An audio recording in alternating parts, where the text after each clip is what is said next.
These are the words of the covenant which the Lord commanded Moses to make with the children of Israel in the land of Moab, besides the covenant which he made with them in Horeb. Now Moses called all Israel and said to them, You have seen all that the Lord did before your eyes in the land of Egypt, to Pharaoh and to all his servants and to all his land, the great trials which your eyes have seen, the signs and those great wonders.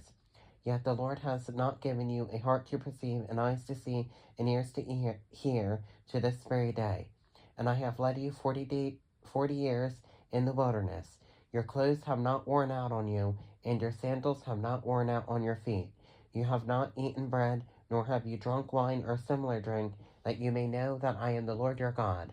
And when you came to this place, Sihon, king of Heshbon, and Og, king of Bashan, came out against us to battle, and we conquered them. We took their land and gave it as an inheritance to the Reubenites, to the Gadites, and to half the tribe of Manasseh. Therefore keep the words of this covenant and do them, that you may prosper in all that you do. All of you stand today before the Lord your God, your leaders and your tribes and your elders and your officers, all the men of Israel, your little ones and your wives, also the stranger who was in your camp, from the one who cuts your wood to the one who draws your water, that you may enter into the covenant which the Lord your God, and into his oath which the Lord your God makes with you today, that he may establish you today as a people for himself, and that he may be God to you, just as he has spoken to you, and just as he has sworn to your fathers, to Abraham, Isaac, and Jacob. I make this covenant and this oath not with you alone, but with him who stands here with us today before the Lord our God, as well as with him who is not here with us today. For you know that we dwelt in the land of Egypt, and that we came through the nations which you passed by, and you saw their abominations and their idols, which were among them, wood and stone and silver and gold, so that there may not be among you man or woman or family or tribe whose heart turns away today from the Lord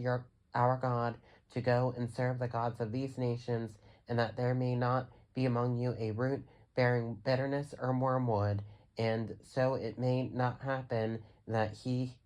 when he hears the words of his curse, that he blesses himself in his heart, saying, I shall have peace, even though I follow the dictates of my heart, as though the drunkard could be included with the sober. The Lord would not spare him, for when the anger of the Lord and his jealousy would burn, for then the anger of the Lord and his jealousy would burn against that man, and every curse that is written in this book would settle on him, and the Lord would blot out his name from under heaven, and the Lord would separate him from all the tribes of Israel for adversity, according to all the curses of the covenant that are written in this book of the law, so that the coming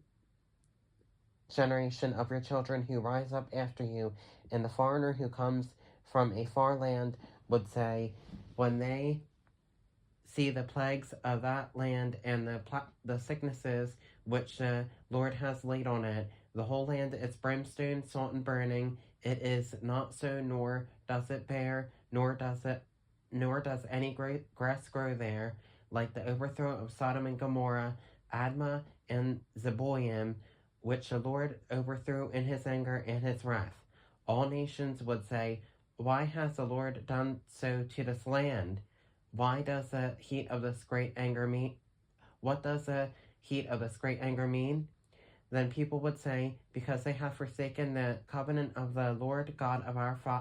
of their fathers, which he made with them when he brought them out of the land of Egypt, for they went and served other gods and worshipped them, gods that they did not know and that he had not given to them. Then the anger of the Lord was aroused against this land to bring on it every curse that is written in this book. And the Lord